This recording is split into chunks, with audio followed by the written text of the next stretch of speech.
Good morning, everybody. We are group Identify Friend or Foe. In this presentation, we'll be talking about various elements of our project. The first element being an overview of the project, a background of our project, a little bit about our customers and about the team itself. After that, we'll be discussing our project, our approach, and its deliverables. After that, we'll be looking at future work, what additional features we might add to the simulation if we had more time. Finally, we'll close out the presentation with reflections of the Right Scholar program, along with acknowledgements. My name is Vinaya Shivkumar, and I'm going into my final year at Ursuline Academy. I love to travel, and I love minions. I have a diehard passion, and my favorite minion is Bob.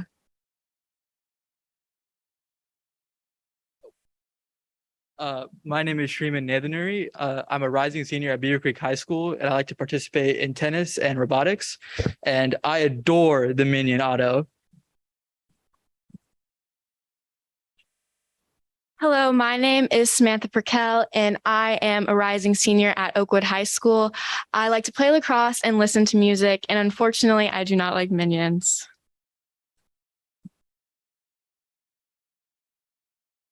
So our point of contact for this project was Dr. Barry Godel. Dr. Godel is a senior research psychologist for the RHDO, and Dr. Godel studies how different colored LEPs can affect the performance of pilots, so different metrics such as accuracy and reaction time. And to go a little bit further into what LEPs are, LEPs stand for laser eye protection. There are a certain sort of goggles that when they are put on by the wearer, they protect them from enemy lasers that would otherwise compromise their vision.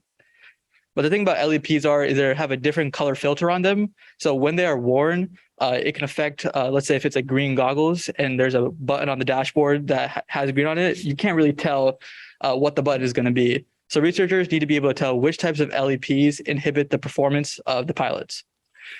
Now, for our project this summer, we had to create a flight simulation that would allow Dr. Godel and his team to collect data on how to mitigate these negative effects that come with LEP. So the IDE that we used this summer was Unreal Engine 4. Unreal Engine 4 is a game engine that utilizes block-based programming. And one of the many advantages of Unreal Engine 4 is its block-based programming, which is more intuitive and allows for a less steep learning curve.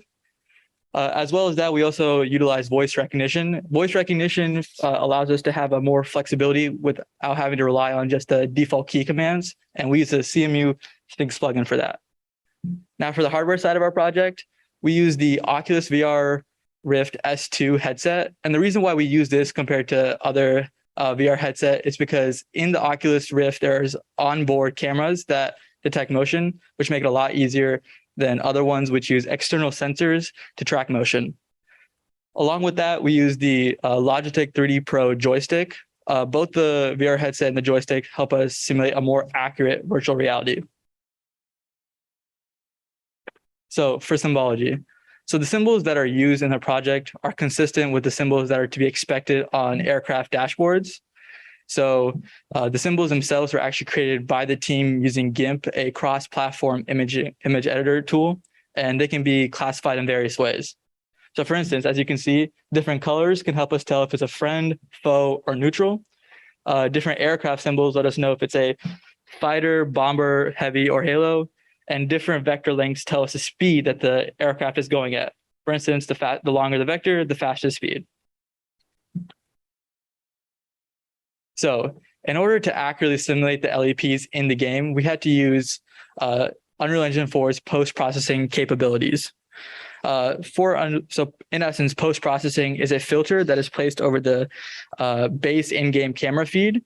And to actually apply a color to this, we had to use something called a lookup table. A lookup table, or LUT for short, is an array that once edited by the researchers outputs a type of color that should be similar to or consistent with the real-life LEPs. Now, the one problem that we ran into this is that the LETs were actually classified, so we were not allowed to have access to them and put them inside the game ourselves. So we had to create a method that when the game was downloaded onto the computer, a file itself would also download onto the computer and allow for the researchers to manually put in the classified LETs themselves.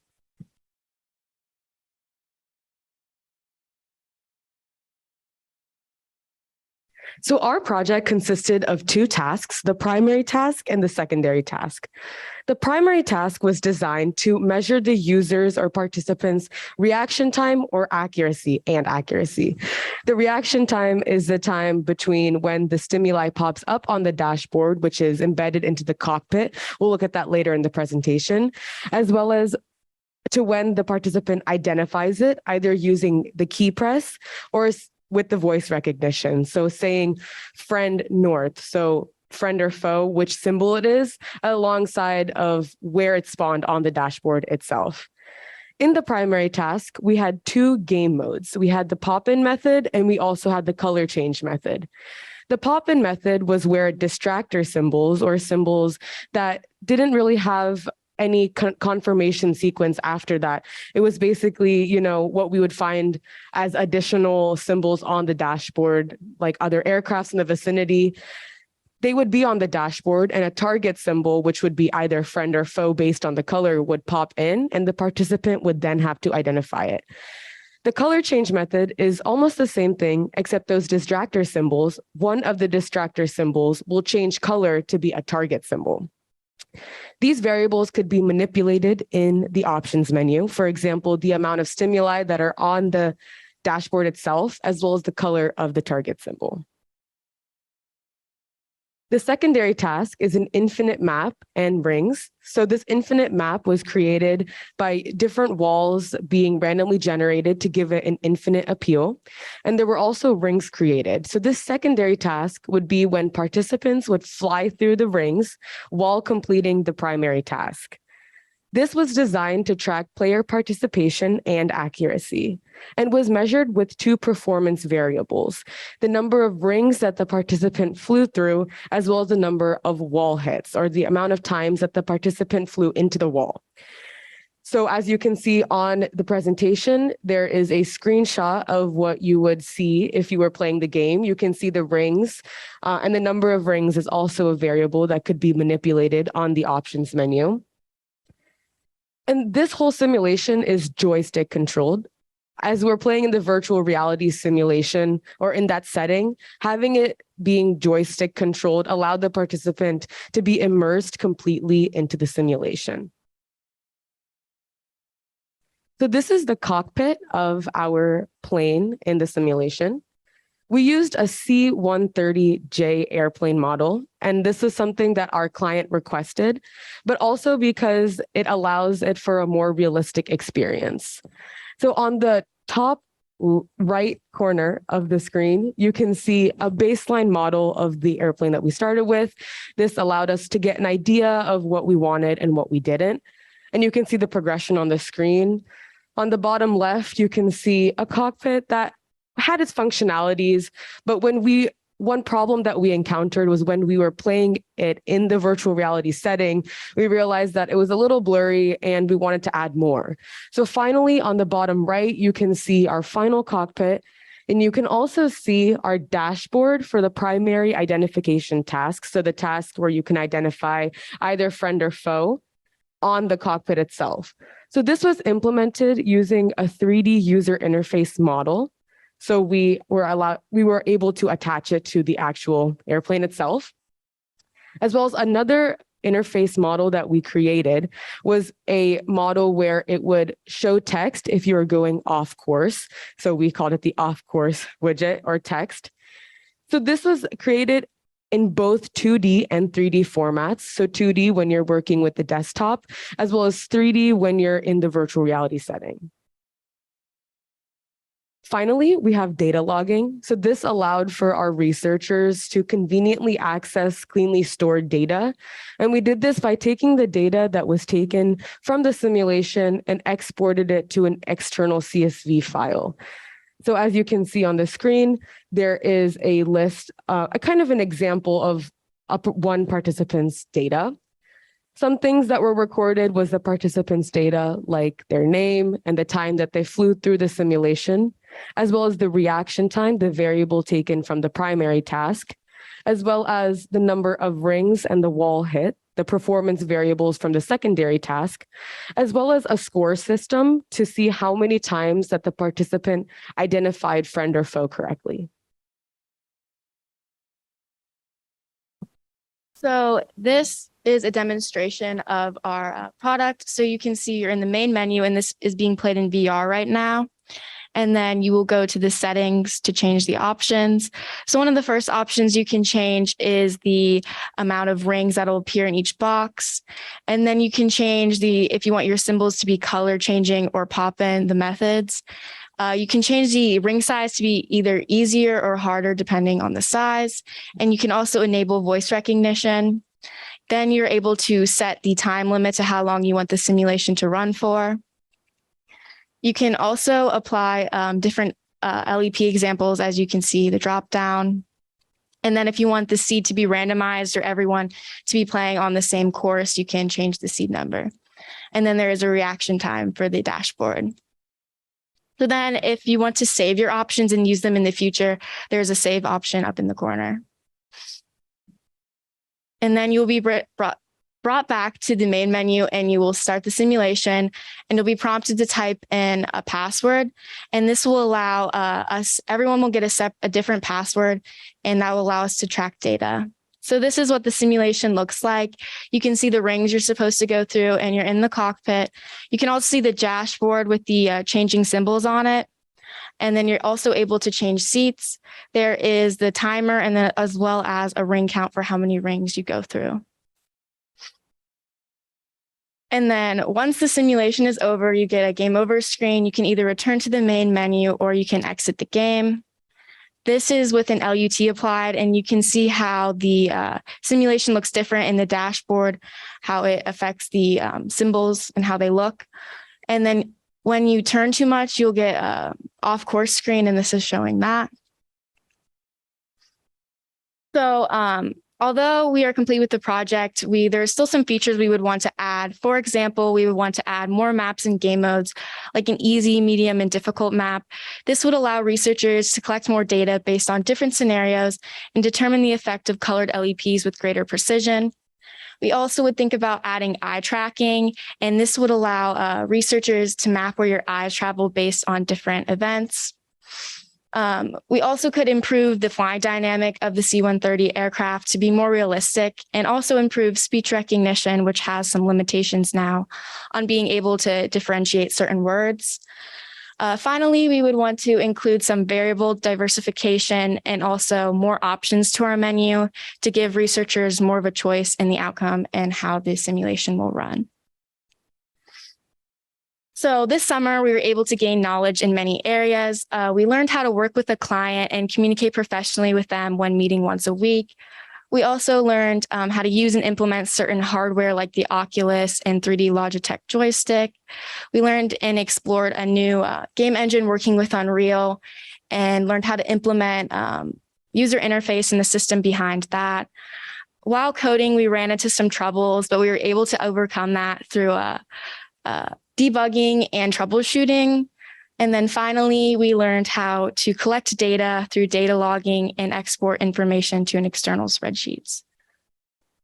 So this summer, we had a lot of fun working as a team and also working alongside all of the other AFRL scholars. We enjoyed being able to work hands-on on a project that applied research and programming to research. It was interesting to learn how to use a new software and implement it into our project. We were also given the opportunity to visit various sites on the base and learn about different fields, thanks to the AFRL Scholars Program. And we really enjoyed participating in these activities, going to various places like the Air Force Museum, nuclear power plant, and wind tunnel. So we'd like to thank all of you for coming today, and then also give a special thanks to our client, Dr. Barry Godel and his researchers, and then also our mentors, Jack Hu and Elijah Crawford.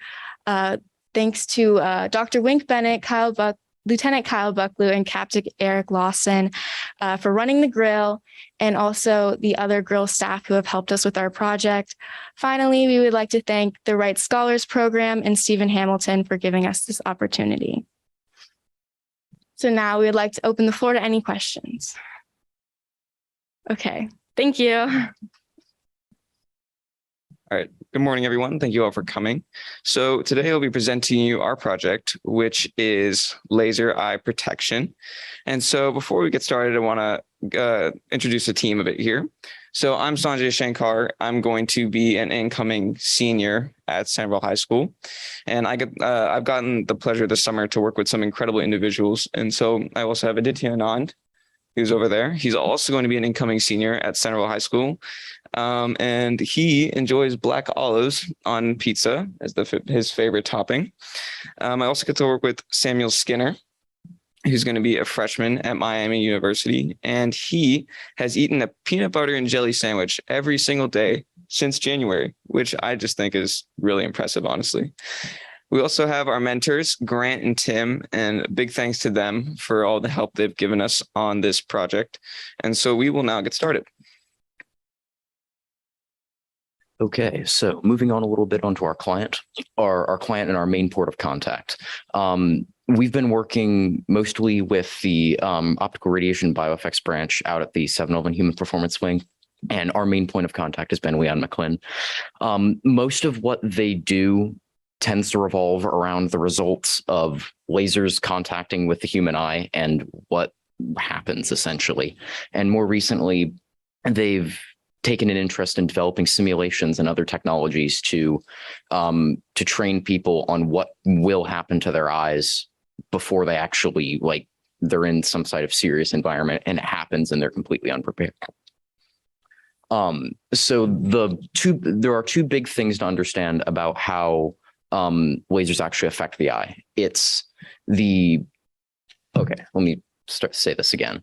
What lasers do when they hit the eye is they cause some area of your vision to be obscured either temporarily or permanently. The strength, so the amount of time that happens and how much of your vision is obscured is a result of how strong the laser is and the ambient light and the environment around you.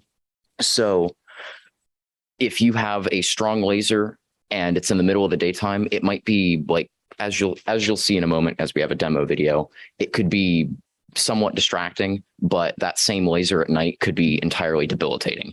So it's important for everyone to know, but especially if you're in a foreign environment trying to do some sort of something important for our country.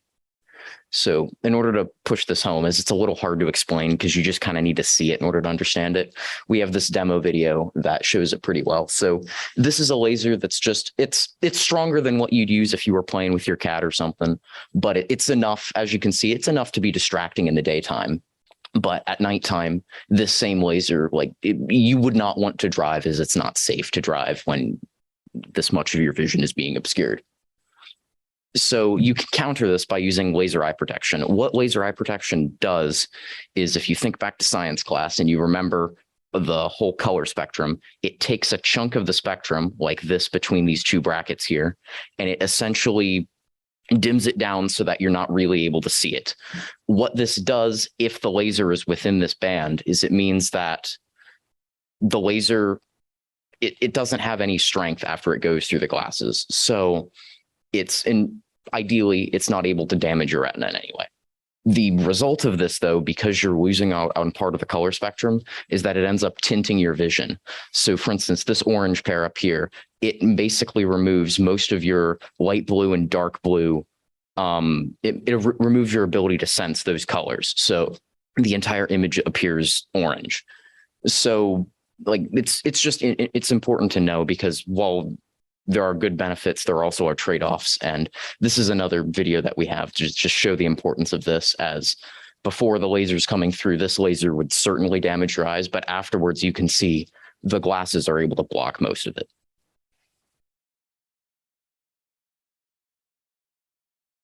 So before I dive into our project here, I'd like to cover a little bit about the tools we use to make this. So our project was made in the Unreal Engine 4 game engine, and we utilize a lot of blueprints from the Unreal Engine 4 marketplace, such as our missile that I will be covering soon. And for our virtual reality development, we used the Steam VR program, and we developed it mostly in the HTC Vive Pro Eye headset because of its eye tracking capabilities. But a lot of the base virtual reality development was actually done in the Oculus Quest 2. And we also use Sketchfab and Mixamo for our models and animations in our environment. So diving into the virtual reality here, it really poses the question for researchers, really, like, what is the difference between having a desktop simulation versus virtual reality, and what are the advantages to it? In our case of lasers and the risks they have, virtual reality really provides researchers the best possible way to test these dangerous effects, because in a real life scenario and lasers being shined at a user, it is actually very possible that these lasers will actually damage the retina and potentially even blind them completely. And so what virtual reality gives us is a much safer environment to test these laser effects and gather data about it. And so it's also much more immersive for a user and for researchers in this testing scenario to gather data. And another big advantage to virtual reality is the eye tracking capabilities. And so that's why we use the HTC Vive Pro Eye, because of its built-in eye tracking. And what this really helps us apply is to be able to place these laser effects in the direction of my pupil as it is in real life. And so by doing this, we're able to provide our client and researchers a much more better way to get data from these laser effects and apply them to the laser eye protection goggles that people will wear. So all the laser eye protection is a completely new feature this year. This is the third year this project has been worked on. And back in 2020 and 2021, they mainly focused on how a person can perform a visual task with the effects of a laser shined at them. And this year is when we decided, how can a person perform this task with the aid of laser eye protection? All right.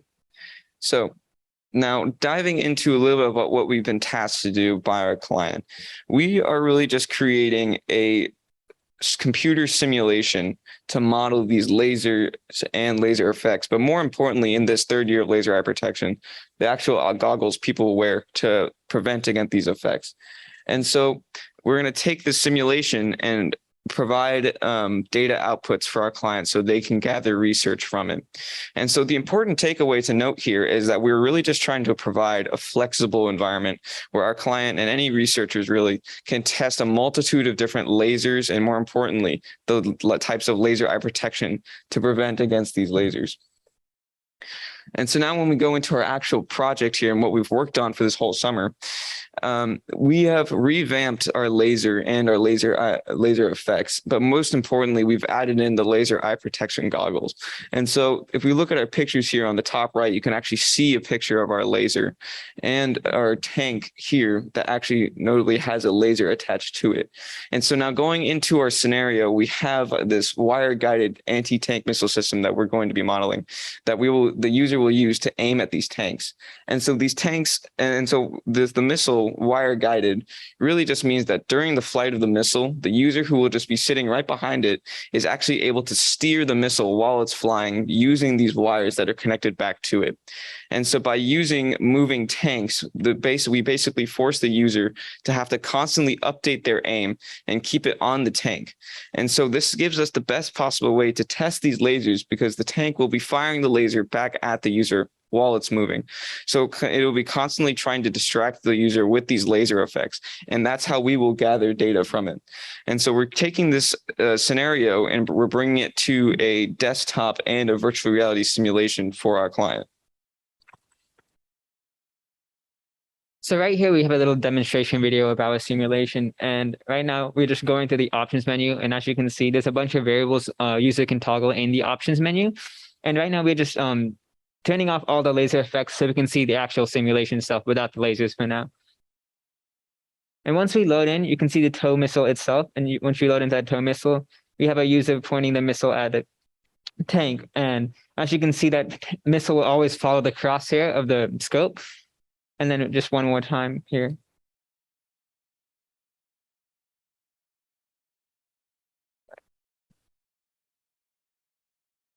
And then right now we have a pause menu up, and you can toggle the same options in the pause menu as well. And we just turned on the laser effects, so we can see the laser effects coming from the tank when you launch at the tank, as you'll see. So you can see the lasers on the screen here, and all the effects that come with the lasers, such as the after image and the dazzle effect. And then just one more time right here.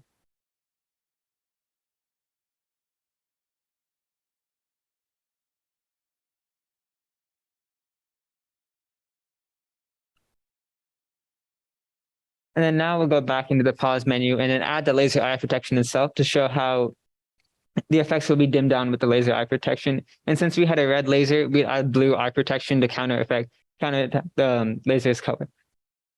And as you can see, the laser effects are not as great as they were without the laser eye protection.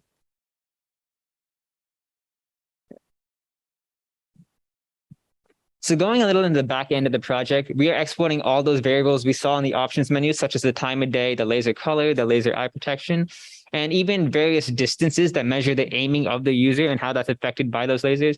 We are exporting all those variables into a CSV file for our client. We're doing this so because later our client can go back and look at these variables and analyze which affects which lasers and how everything got affected on the user's aiming. So I think I can speak for us all when I say one of the greatest lessons we learned was communication, and not just with each other, but also with our mentors, and most importantly, our client, because we had weekly client meetings, and without communication, we wouldn't know what they wanted. And we only through communication, we were able to figure out how to make the simulation for their needs. And even just learning Unreal in general, all three of us are fairly new to the software. So learning the program helped a lot. So even though we did learn a lot this year, we did face our fair share of bugs. And as you can see on the left of the screen, this giant red square, it's in fact not a giant red square. It's just a list of error codes we got by changing one node. It was quite an inconvenience on our part.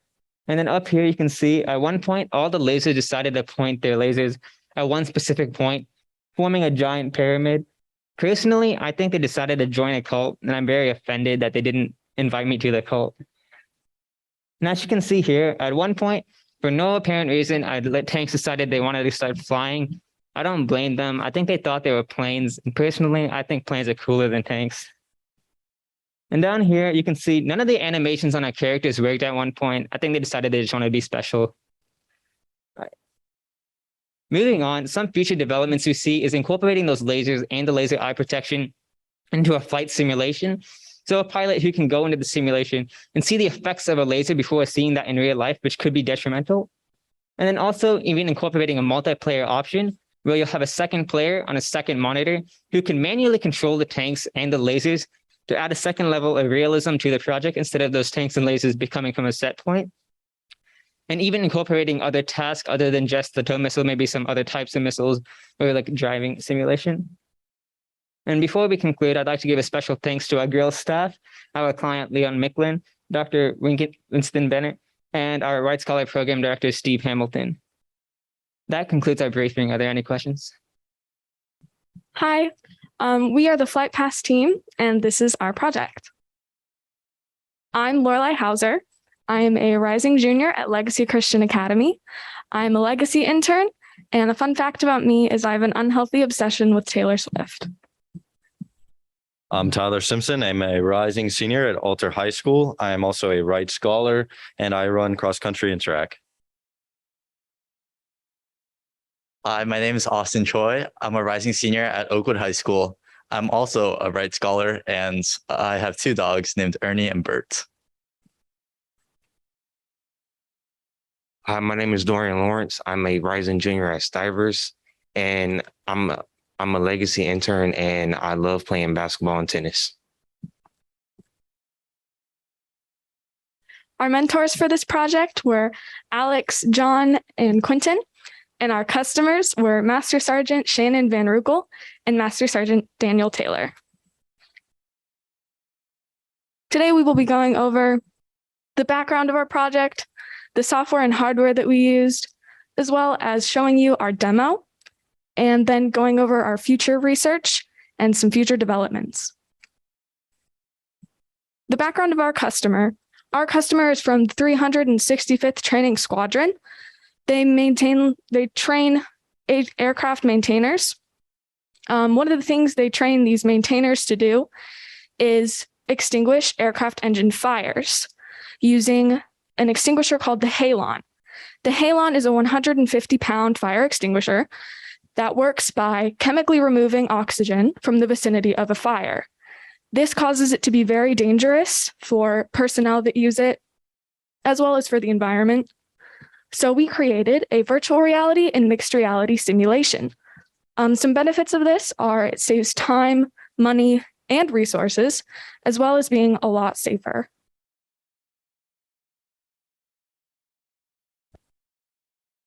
So these are our challenge problems. So first, we had to incorporate pass inside our VR simulation, which pass is pull, aim, squeeze, and sweep. These are the steps to use a fire extinguisher.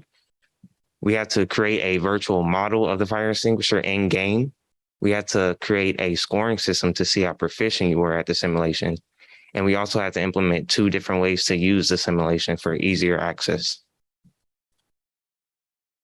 So the purpose of this project is to create a more efficient training simulation for the aircraft maintainers, because currently they use a video that was made in 2004, which is older than me. And this video does provide the right information, but it lacks the hands-on training that will make training more efficient. And there are other simulations that deal with fire extinguishers, but none that deals with aircrafts or the Halon in specific.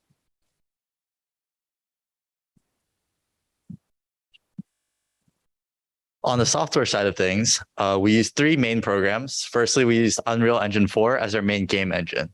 And Unreal Engine 4 is a really powerful tool for 3D game development, and it also has great integration for VR.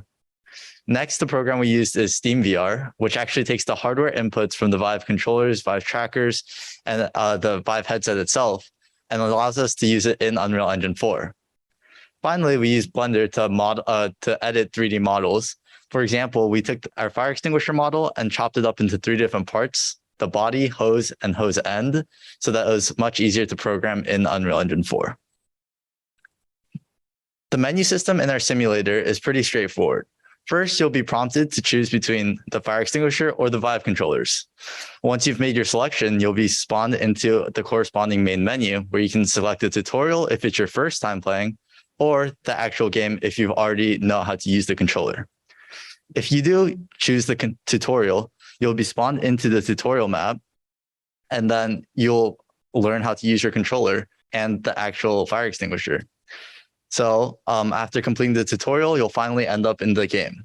In the game, you'll be actually tested for your proficiency and take out a fire on an F-16 model.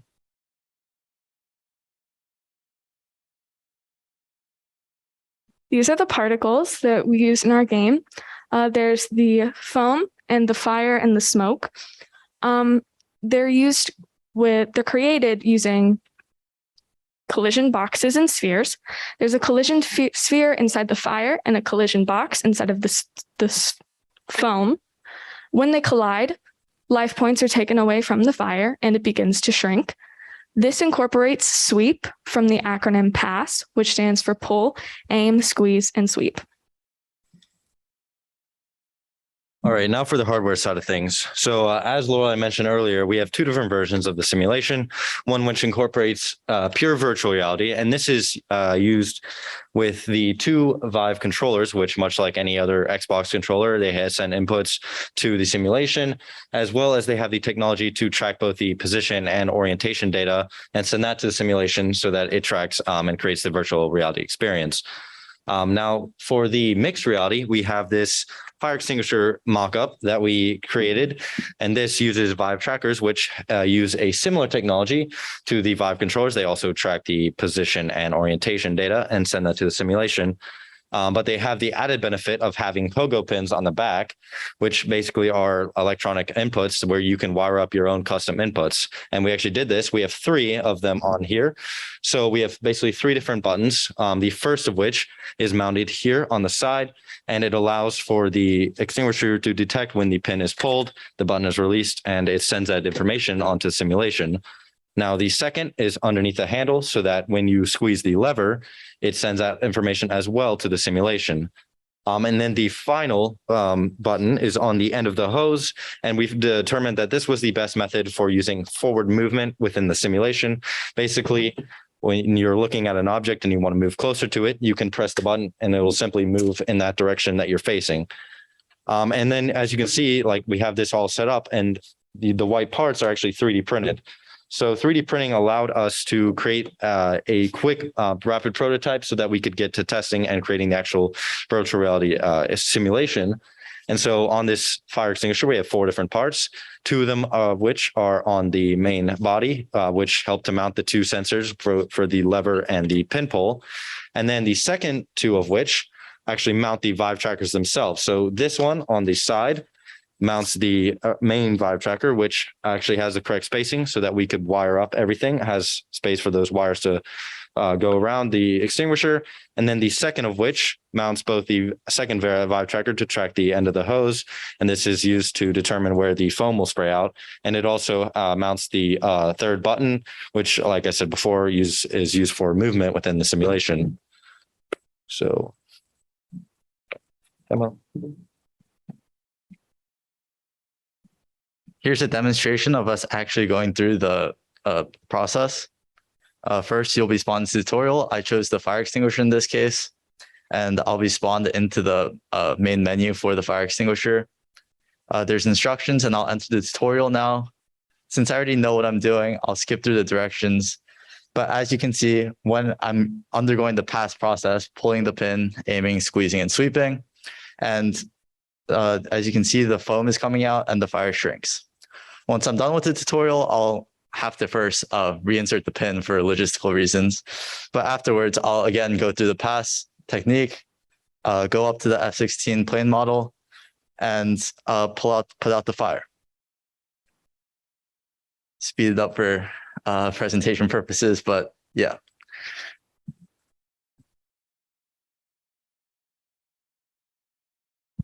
So this is future research. So unfortunately, we didn't have enough time to actually do research, but these are some of the ideas that we thought of.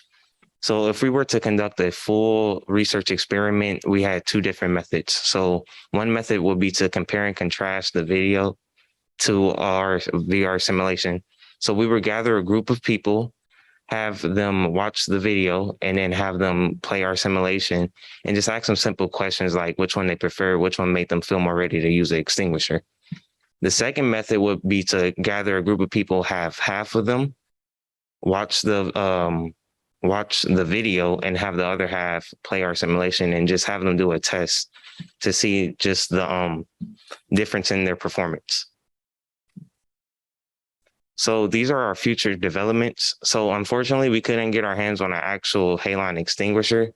So we couldn't actually implement the halide extinguisher into the game. So we just use the regular extinguisher as a stepping stone to the halide.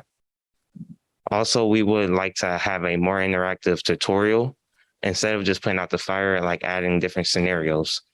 And then in the actual game, we would like to add scenarios like different environments and different weathers, because the weather is not going to always be the same in a real situation. All right. So through this project, all of us learned a lot, both in the software development process as well as the research part of the things. So pertaining to software, we obviously learned a lot about all these programs, both with 3D modeling and game design.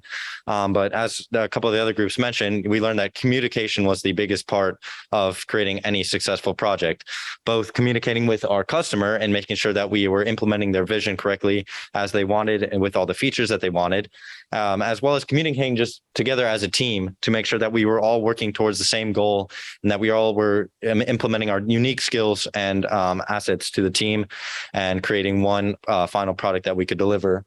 And then for the research part of things, we were kind of using this project to not only develop a training simulation, but also prove the effectiveness of these simulations through the possibility of research, because through this simulation and research on it, we actually can prove the effectiveness of simulations like this one and the others that the other groups have made, and show the effectiveness of leveraging these technologies as well as the effectiveness of these programs as a whole. We'd like to give a special thank you to all of you for coming.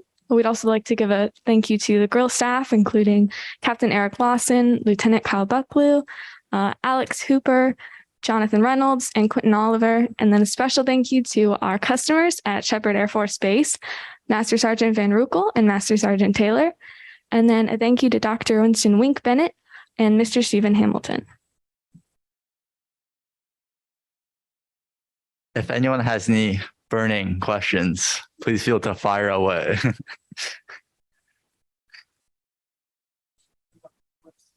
Yes. Team up front. I'm Major Delora. I'm the squadron commander of the 365. Myself and Captain Scott Lang. We made the trip here so we could see the demonstration, but not also that. We also wanted to pass on our thanks from Sergeant Van Rokel and her team as well. We have a couple things for you. Some letters of appreciation for myself on behalf of the squadron. And also, kind of a statement, when it comes to excellence in the military, we like to give out points. So on behalf of myself and the rest of the squadron, I'm presenting you with my commander's point for your excellent work. Thank you for what you've done for us.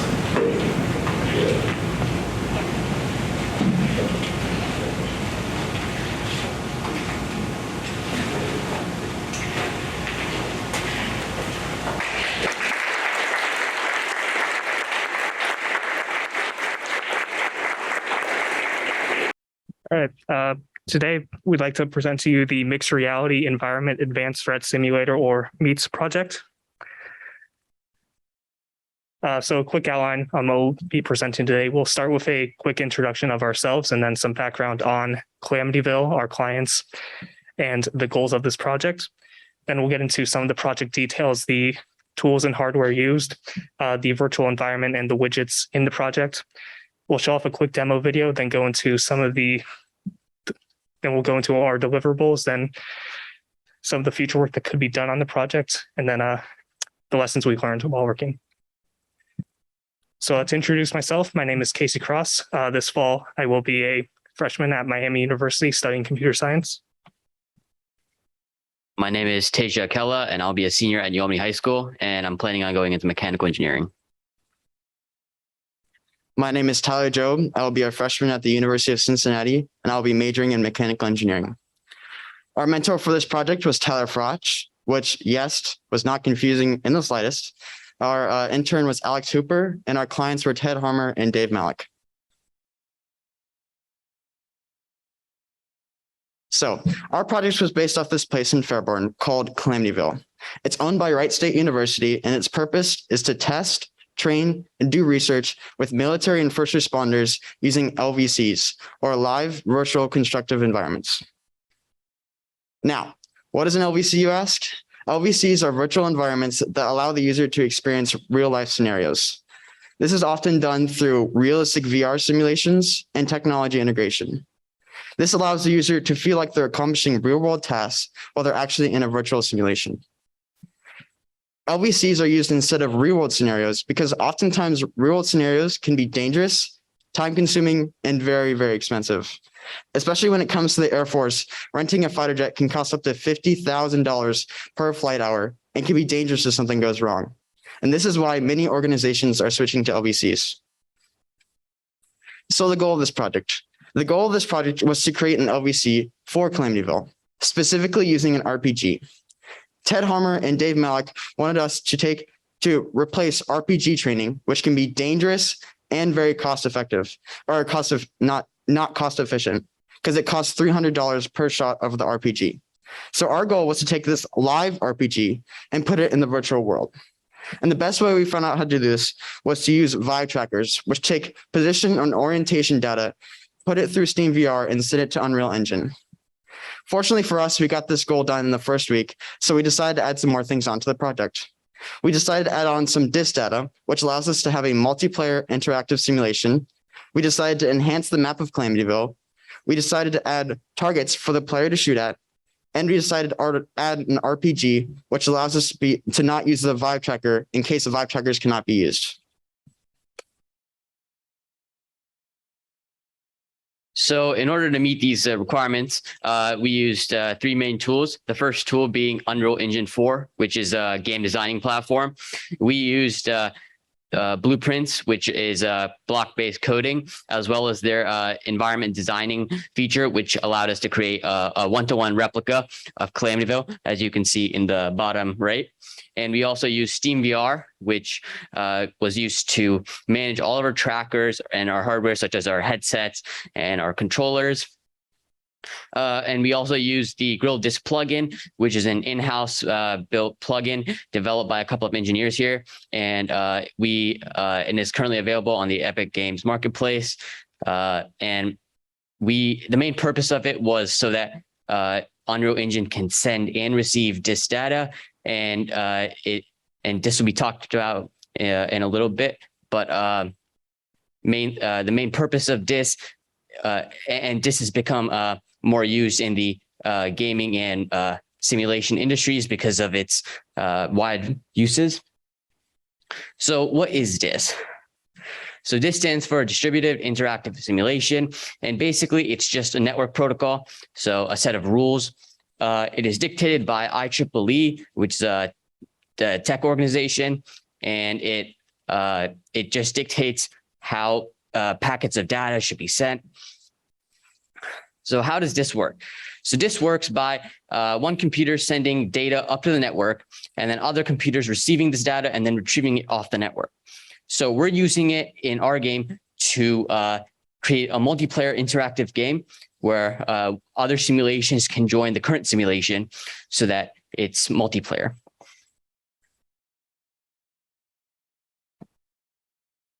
So the hardware we used for this project was the Model RPG, which on it we've attached a Vive tracker and are planning to attach a Raspberry Pi. And along with this, we've used the Vive Pro VR headset to basically allow us to use VR in our simulation. So a bit more on the Vive tracker. The Vive tracker works similar to a regular VR headset, as it uses lighthouses, those black boxes at the bottom left of the screen, to acquire orientation and position data through Steam VR and send it to Unreal Engine so that the virtual RPG would have the same movement as the real live RPG. On the back of the Vive trackers are pogo pins, which each correspond to a typical controller input. We've wired it to a button on the trigger of the RPG so that in the simulation, you are able to fire off a ballistic anytime you want.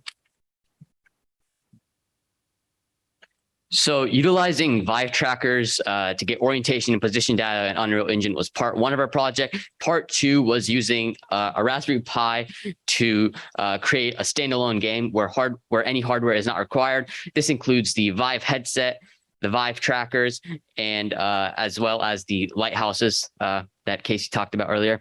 So what is a Raspberry Pi? A Raspberry Pi is just a mini computer. And we're using it in this project to collect data from sensors. And we're using a Raspberry Pi instead of other devices because it's very easy to interface with sensors. And as stated before, the main purpose is so that you can replace the Vive tracker if the hardware is not required. So speaking about the sensors, the Raspberry Pi currently has two sensors. As you can see in the top right, it has a GPS receiver, which gets latitude, longitude, altitude, as well as direction. And then it also gets, if you can see in the bottom right, it also gets acceleration, orientation, position, magnetic flux field, and temperature. And then all of that is then being packaged up with a unique entity ID, and that is then being sent up to the network. And then Unreal Engine is already hard-coded in with this entity ID, and it looks out onto the network for data with that matching entity ID. And if it finds that match, then it retrieves that data, and then that data can then be used in Unreal Engine.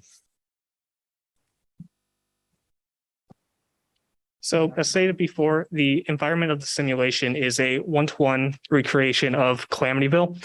At the bottom of the screen, there are two pictures. On the left is a Google Earth photo of Calamityville, and in the middle is the Unreal Engine version. And as you can see, they are very similar.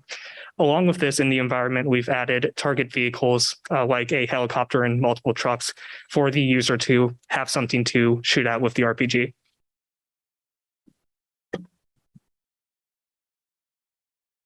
So what is a widget? A widget is a user interface that allows the user to toggle certain options. And in our game, we have two types of widgets, 2D widgets and 3D widgets. Our 2D widgets are mainly for our main menu and menu options button that allow us to turn on certain scenarios like weather, VR, and other things that we added to the game. Our 3D widgets are mainly in our VR mode, Unfortunately for Unreal Engine, 2D widgets are very hard to implement into VR mode. So we had to create custom 3D widgets like our quit menu and our scope, which is realistic to a real life scope. So this is our demo video. This is the main menu after you launch the game. There's a start button, options, and quit. In the options menu, there are, as you'll see, there are 5 main sections. The first section is the visuals. In here, you can turn on and off labeling and identification info, as well as selecting the user role type, whether that is the player or whether that is a viewer. Which will be talked about later. And then you can also select whether you want to play in VR and whether or not you want to use a Vive tracker. The second tab, which you'll see in a bit, is the networking tab, which is perhaps the most important part of this menu, because without this, you cannot connect to the DIS network. So in here, you input the correct IP address, ports, and other important information. And with this, you're able to connect to the DIS network. In the scenarios, you have multiple scenarios like where you want to spawn, how many RPGs you want, whether you want realistic destruction. And then in the smoothing tab, currently we only have content smoothing for the vehicles and certain entities. However, later on, more content smoothing can be added. And in the weather tab, we have different weather options that you can choose, such as sunny, night, rainy, and thunder. All right. Now we'll get to see me turning on the simulation in real life, picking up the real RPG, and you can see on my computer screen, it's being tracked one-to-one in the simulation. In a couple of seconds, it will switch to what I'm seeing through the VR headset here, where you can see through the scope we've added, and you can just see me fire the RPG and reload it a couple times.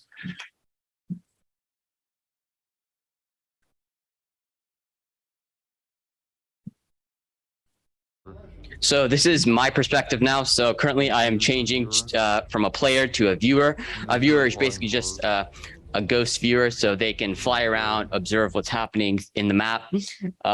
So currently I am flying around and I can see Casey, who is the VR human, holding the RPG and then shooting out a ballistic, when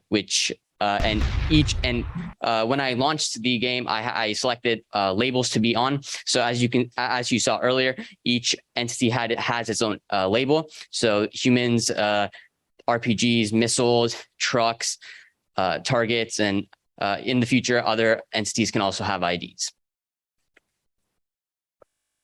So these are our deliverables that we had by the end of the project. So we had a fully tracked RPG model that utilizes Vive trackers to get correct orientation and position data.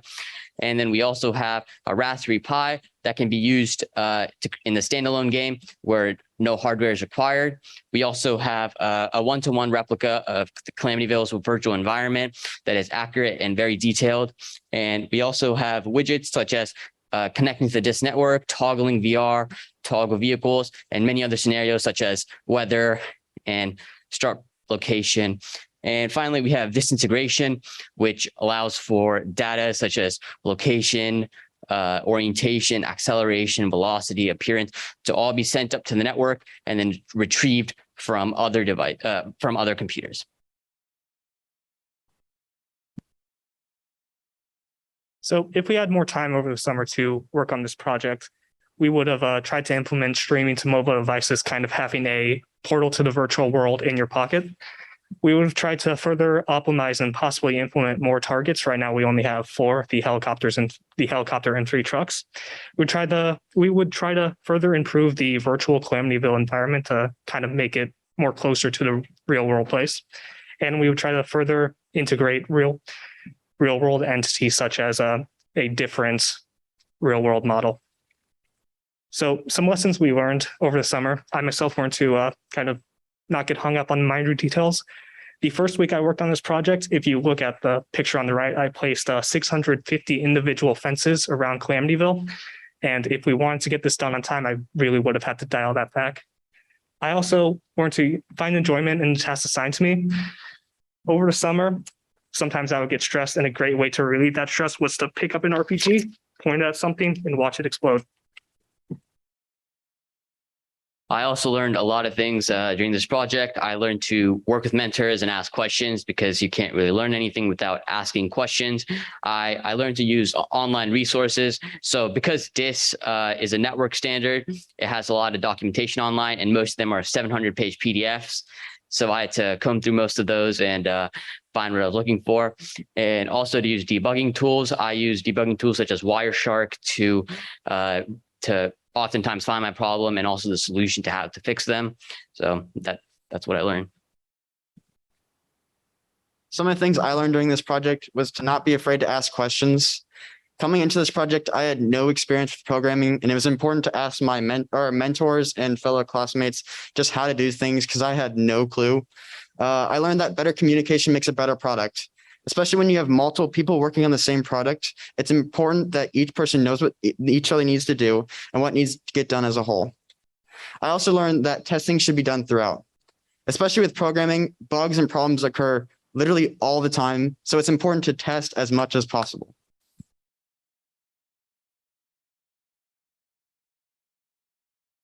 As part of the MEETS project, we want to give a special thanks to the grill staff, specifically Lieutenant Kyle Bucklew and Captain Eric Lawson, who are the program managers here. A special thanks to Dr. Wink Bennett, who's the team manager.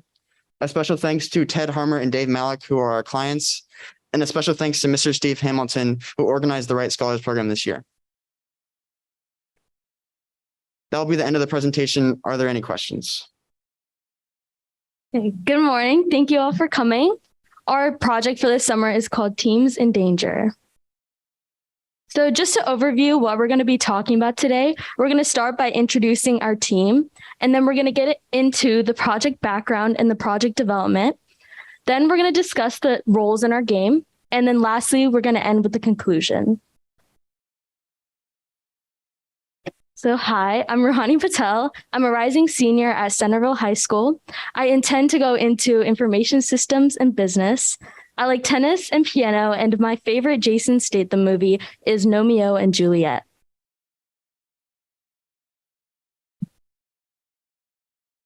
Hello, my name is Maya Narayanan. I just graduated from Centerville High School. I'm a rising freshman at the Georgia Institute of Technology. I'm studying computer science. I like singing and reading.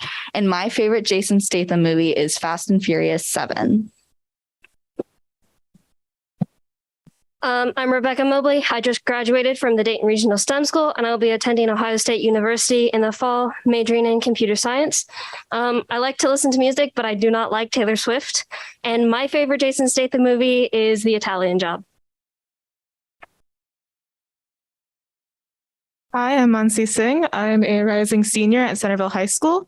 I intend to go into computer science, and some of my hobbies include listening to music and learning languages, and my favorite Jason Statham movie is The Fate of the Furious. So some background on our project. Our customer was Dr. Seven Rabinsky, who is a researcher at Aptima, and the challenge problem was to make a search and rescue simulation. So some of the requirements behind that were cooperative multiplayer, cognitive fidelity, and realism. So cognitive fidelity is the basic idea that the mental processes that you go through when performing a task are the same, but even if you're like interacting with objects is not as real as it would be in the real world. So some of the tools that we used to achieve this was Unreal 4 and the blueprints and the gaming engine environment within that. So along with that, we use the VA-REST plugin, which we use specifically for JSON, which was our data logging file format.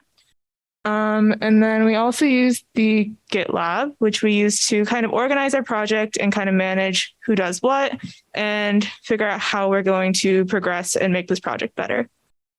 And lastly, we used models and animations to add to the realism of the environment within Unreal and add to kind of the realism of the scenario itself. So like Monty said, this is a search and rescue simulation. Our researcher will be measuring the communication and teamwork within the ad hoc teams. And ad hoc teams are basically a group of random people put together in a rescue and dangerous situation. So for our game, there are 4 players and the researcher who will act as an observer. So each of the 4 roles has a unique ability. So there's the medic, transporter, searcher, and firefighter.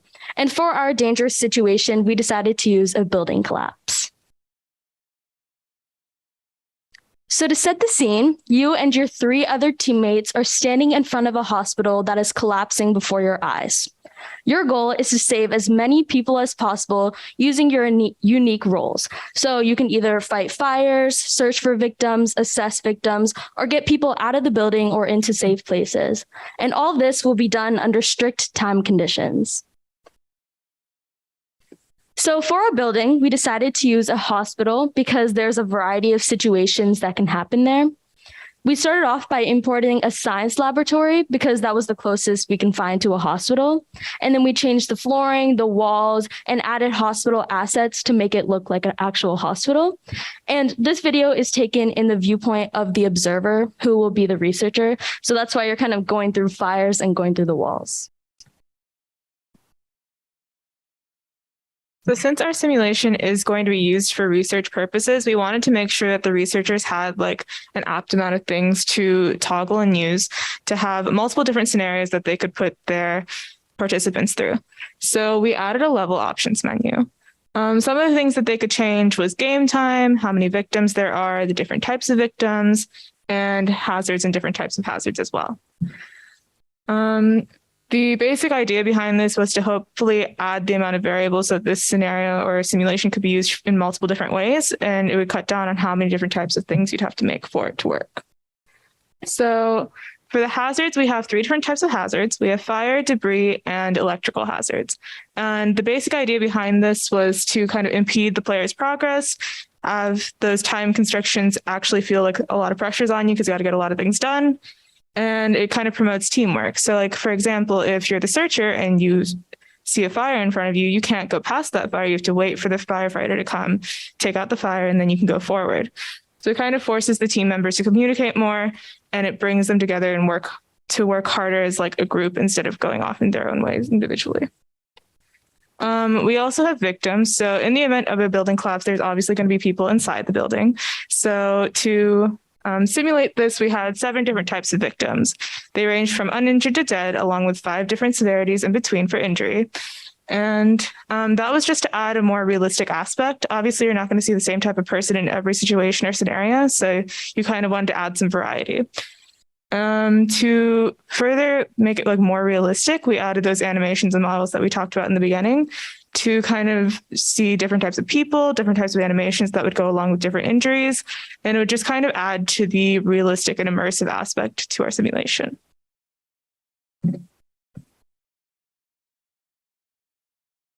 So one of the most important things for any team to work well together is communication. So this was something that the researchers wanted to be able to track in game.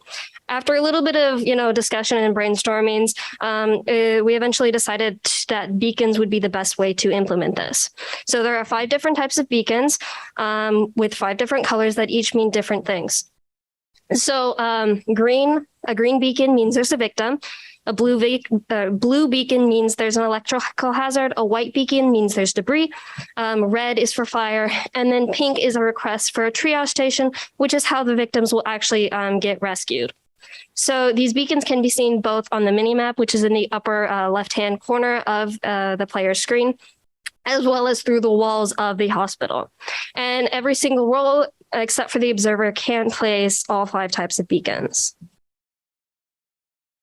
So as it's been mentioned, there are 4 different roles in our simulation, and then a role for the researcher. And each of these roles have unique abilities where only they can complete certain tasks. This kind of forces them to work together.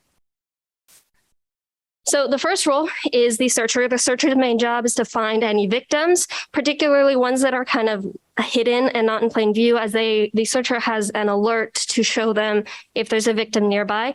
And they also will find the hazards. And when they find victims and hazards, they'll mark them with a beacon. The searcher also will place triage stations for the victims to be rescued. There's already a triage station in the game, but as you go through the hospital, it gets a little far to walk all the way back. So the searcher can also place triage stations. And finally, the searcher can also pick up and move debris that is in their way. Next, we have the firefighter. The firefighter enters the building along with the searcher, and the firefighter's main job is to just get rid of any of the hazards. So the firefighter will be the one extinguishing any of the fires and turning off or removing any of the electrical hazards, as well as picking up and moving any debris that is in their way or just anyone else's way. After the searcher and the firefighters have kind of started to clear out the building, the medic will come in, and the medic's main job is to assess any victims and to stabilize them for transport. In addition to these, the medic also has 7 different beacons in addition to the 5 basic ones that everyone has. The medic has beacons for different victim severity types. So they'll have a beacon for an uninjured victim or a dead victim, which is pictured up there. Finally, we have the transporter, also known as Jason Statham. The transporter's main job is to transport victims either out of the building or to the nearest triage station to be rescued.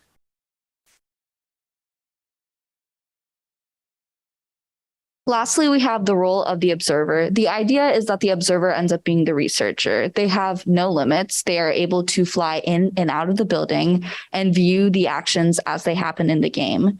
They also have the ability to save data logging files, as well as pause and quit the game. Since this was a research simulation, the customer wanted a way to log the events as they happen in real time. We ended up using JavaScript object notation, otherwise known as JSON, which is a file format that is used to organize the data in an array. So for our data, we managed to measure the event time when the event happens, the description of the event, as well as who performed the event. And if this event is related to either a beacon or a victim, it IDs which beacon or which victim that the player ends up using. One of the biggest issues we encountered was incorporating multiplayer into our game. Since multiplayer is a lot more complicated than single player, there was the issue of matching the client to the server and making sure that everyone's screen ended up showing the appropriate information for as you play the game. Another issue was also incorporating the mission timer and pause menu with the multiplayer game. Another annoying issue was, unfortunately, the victims sometimes did spawn either above the ground or underground.